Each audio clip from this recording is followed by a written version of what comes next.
Hello friends, good morning. आज हम लोग पीएम कुसुम योजना को देखेंगे। बहुत ही महत्वपूर्ण और बहुआयामी योजना है गवर्नमेंट ऑफ इंडिया की।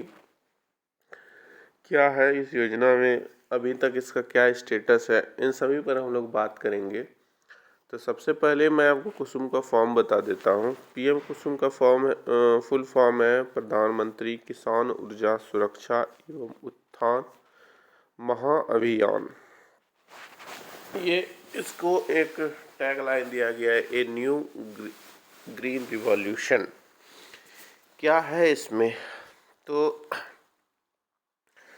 जैसे कि प्रधानमंत्री जी का जो है टैग लाइन जो इन्होंने दिया है, हमारे किसान अन्नदाता है ऊर्जादाता बने।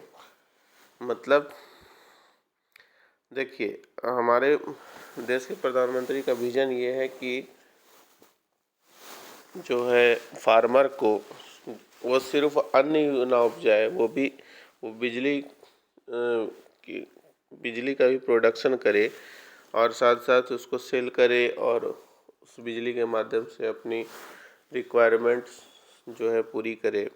जैसे कि सिंचाई की ज़रूरतों को वो सोलर पंप लगा के पूरा करे और जो शेष बिजली बचे उसको बेचकर वो पैसा भी कमाए, ताकि उनका जो है कृषि के अलावा अन्य स्रोतों से आय बढ़े।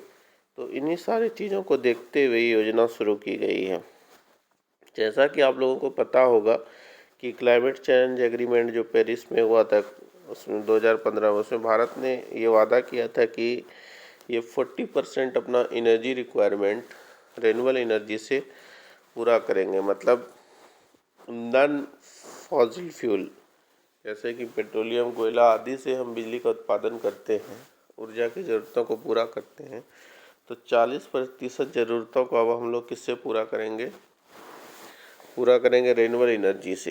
तो उसी को देखते हुए कुसुम योजना जो है 19 फरवरी 2019 को शुरू की गई है, अप्रूव की गई। इसमें जो है 3 कंपोनेंट है, component A, component B, component C. Component A क्या है? Addition of 10,000 megawatt of solar capacity through installation of a small solar power plant of capacity up to 2 megawatt.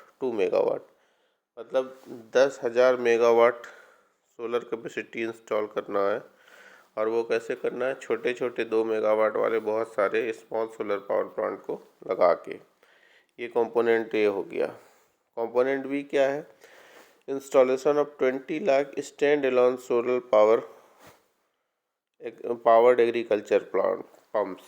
Agriculture pumps लगाना है सोलर पावर्ड 20 लाख अलग अलग जगहों पर। और तीसरा है solarization of 15 lakh existing grid connected agriculture pump.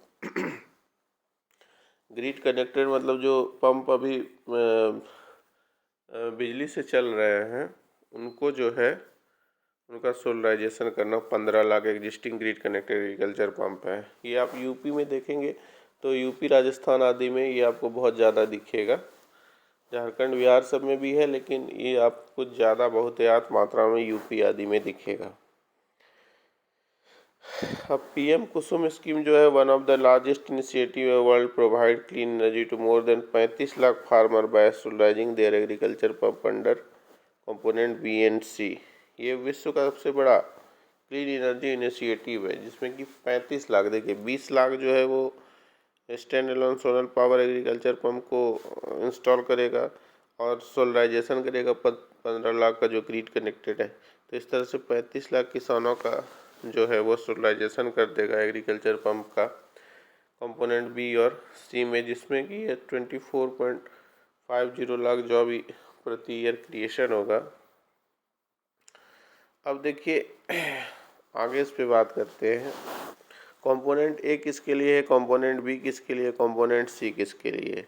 तो कंपोनेंट ए जो है small solar power plant of capacity up to 2 megawatt 2 megawatt can be set up by individual farmer भी सेट कर सकते हैं, cooperative, panchayat, farm producer organization, FPO, barren land पे, fallow Marcy land पे, इन सभी पे, कल्टीवेटेड लैंड पे भी इसको सेट किया जा सकता है। कल्टीवेटेड लैंड पे ऐसे सेट किया जाएगा ताकि वहाँ पर खेती भी किसानों के द्वारा किया जा सके।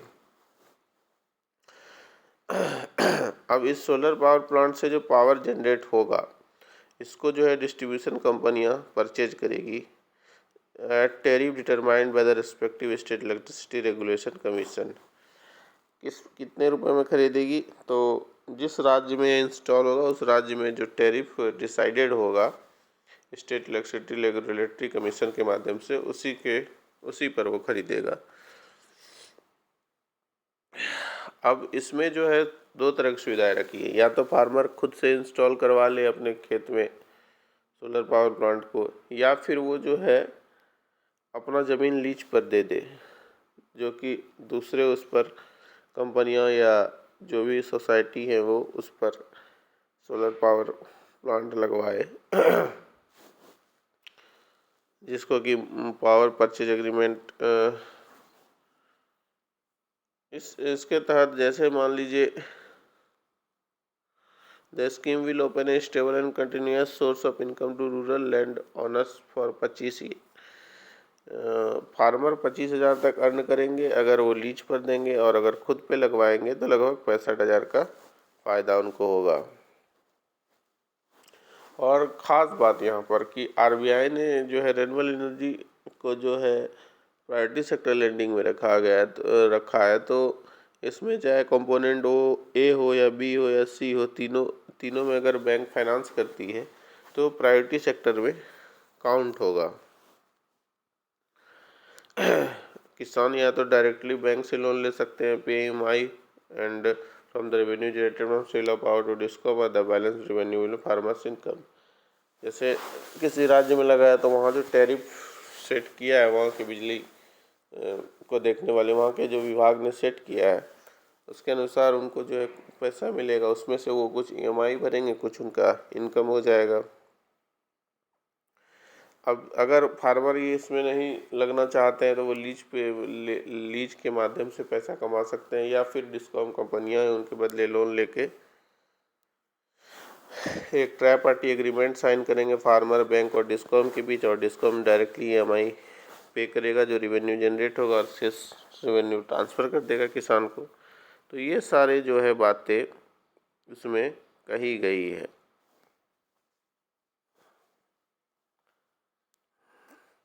अब इसमें सेंट्रल गवर्नमेंट जो है प्रोवाइड करेगा इंसेंटिव 40 पैसे प्रति किलोवाट आवर और 6.60 lakh megawatt per year which is lower to the discoms for buying the power produce under the component of period 5 year from the commercial operation date of the plant.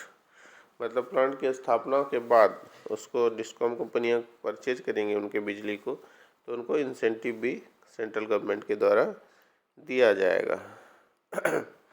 अब दूसरा component है installation of stand alone solar powered agriculture pump. इसमें क्या है कि under this component individual farmer can replace their existing diesel pump with solar pump. Diesel pump जो चल रहा है जहाँ की मतलब अभी बिजली का ग्रिड नहीं पहुँचा है, तो लोग क्या करते हैं डीजल भर के चलाते हैं। तो डीजल का क्या है ना कि कीमत आप देख ही रहे हैं मार्केट में बहुत ज़्यादा बढ़ गया, तो इस कारण से उनको बहुत ज़्यादा पैसा खर्च होता है इसमें। तो ये डीजल पंप्स को एग्जिट करके एग्जिस्टिंग डीजल पंप को हटाकर उसे सोलर पंप से रिप्लेस किया जाएगा, और ये इरिगेशन कॉस्ट को लगभग 50,000 पर ईयर घटा देगा 5 हॉर्स पावर पंप के लिए, but also lead to reduction in pollution. अब डीजल पंप से सिर्फ अगर पैसा ही खर्च हो तो कोई बात नहीं है, इससे क्या होता है पॉल्यूशन भी बहुत ज़्यादा होता है। तो इस 20 लाख ऐसे सोलर पंप लगे जो है डीजल वाले पंप लगे हैं, तो उनको ऑफ ग्रिड किया जाएगा इसमें ऑफ ग्रिड है, वो कोई इलेक्ट्रिसिटी वहाँ नहीं पहुँचा है, तो वहाँ पर ये सोलर प्लांट इस तरह से आप देख सकते हैं लगाकर उसको चला सकते हैं। इसमें जो है स्मॉल और मार्जिनल फार्मर को ज़्यादा जो है इस पर फोकस किया जाएगा, और इसमें उस किसान पर ज़्यादा ध्यान दिया जाएगा माइक्रो इरिगेशन का इस्तेमाल करते हैं। अब पंप का साइज जो है वो डेप्थ के अनुसार डिसाइडेड होगा कि कितना गहरा में पानी है, उसी के अनुसार इसमें जो है फाइनेंशियल असिस्टेंट की अगर बात करें, सेंट्रल फाइनेंशियल असिस्टेंट की, तो 30% bench mark cost fixed by, जो पंप का कीमत होगा उसमें 30% जो है सोलर पावर प्लांट का जो लगाना है उसमें 30% जो है सेंट्रल गवर्नमेंट और 30% इंटरेस्ट गवर्नमेंट सब्सिडी प्रदान करेगा। 40% किसान को लगाना होगा। अगर 40% किसान लगाने में सक्षम नहीं है तो वो 30% तक का बैंक से लोन ले सकते हैं और 10% किसान को अपना हिस्सा मात्र लगाना होगा। और अगर north eastern state Sikkim, Himachal Pradesh, Uttarakhand, Jammu and Kashmir, Ladakh, Lakshadweep, Andaman Nicobar की बात करें तो उधर सेंटर का जो असिस्टेंस है, सेंट्रल फाइनेंशियल असिस्टेंस, वो 50% तक होगा बेंचमार्क कॉस्ट का। तो इस तरह से अब यहाँ ऐसा नहीं है कि जो है सिर्फ सोलर पावर प्लांट जो लगाया जाएगा वो सोलर पावर वो जो लगाया जाएगा पंप, वो 5.5 हॉर्स पावर का ही, 7.5 का भी लगा सकते हैं या उससे ऊपर का भी लगा सकते हैं। लेकिन जो है 7.5 HP capacity solar pump limited किया गया है, 7.5 HP कैपेसिटी सोलर पंप का। Since pumps are generally used for limited period से अब देखिए इसका इस्तेमाल लिमिटेड पीरियड, क्योंकि खेती जो है साल में 2 बार होती है, तो उसमें जो है पानी का ज़रूरत जितने दिन पड़ता है उतने दिन का इसका उसमें इस्तेमाल करके अब इसका रिमेनिंग जो वहाँ पर बिजली उत्पादन होगा, universal solar pump controller AUPSC enables farmer to use solar power for other activities operating his chap cut। अब वो इसका इस्तेमाल जो है दूसरे, जैसे कि कोई गेहूँ पीसने वाला मिल लगा लिया हो, कोल्ड स्टोरेज, ड्रायर ETC, उसमें तो उसमें इस्तेमाल कर सकते हैं। तो ये सारी इसमें बात हो गई। तीसरा कंपोनेंट है solarization of agriculture feeder. Solarization of agriculture feeder क्या है कि बहुत सारे पंप जो है लगे हुए हैं जहाँ जो कि बिजली से चल रहे हैं, तो उनका भी सोलराइजेशन किया जाएगा। उससे क्या फ़ायदा होगा कि बिजली का खपत कम होगा। उसमें भी government of India 30% subsidy for solarization of agriculture feeder प्रदान कर रही है। इससे क्या होगा कि बिजली का खपत कम होगा, साथ साथ किसानों पर भी भार कम पड़ेगा, साथ साथ राज्यों पर भी भार कम पड़ेगा, क्योंकि राज्य जो हैं इसमें सब्सिडी प्रदान करती हैं। लगभग 1 लाख CR सब्सिडी जो है राज्य प्रदान करती हैं, और ये सब्सिडी टाइमली भी नहीं हो पाता। तो इस कारण से क्या होती है कि जो बिजली वहाँ पर संचालित करती है, जो बिजली देती है डिस्कॉम कंपनी, उनको भी लॉस होता है, वो घाटे में चलती है। तो इसलिए ये जो है इस पर ज़्यादा फोकस किया गया है। तो कुसुम योजना में यही सारी बातें थी। अब इसका एक्सपेक्टेड आउटकम्स देख लें तो डे टाइम, इसमें क्या होगा, day time reliable power for irrigation, day time में दिन में सूर्य उगता है तो दिन में ही वो उसका इस्तेमाल कर पाएंगे। और अगर इसका दूसरा पहलू देखें तो क्या होता है कि कभी कभी रात में जो है लोग पंप चला के छोड़ देते हैं तो पानी की बर्बादी होती है, तो वो नहीं होगा, लोग इसको देखते रहेंगे। डीजलाइजेशन हो जाएगा फार्म सेक्टर को by replacing diesel pump with solar pump. Diesel का इस्तेमाल जो है कृषि क्षेत्र में ख़त्म हो जाएगा, तो ये भी एक बहुत बड़ी चीज़ है। साथ ही साथ प्रदूषण भी कम होगा, फार्मर का इनकम भी बढ़ेगा कंपोनेंट B और C के तहत। Enhancing farmer income one of the most important policy priorities of government। PM Kusum will serve objective by replacing high cost diesel with less expensive solar energy under component B and enabling farmer to sell surplus solar power at predetermined rate to DISCOM under component C। ये सारी बातें होंगी।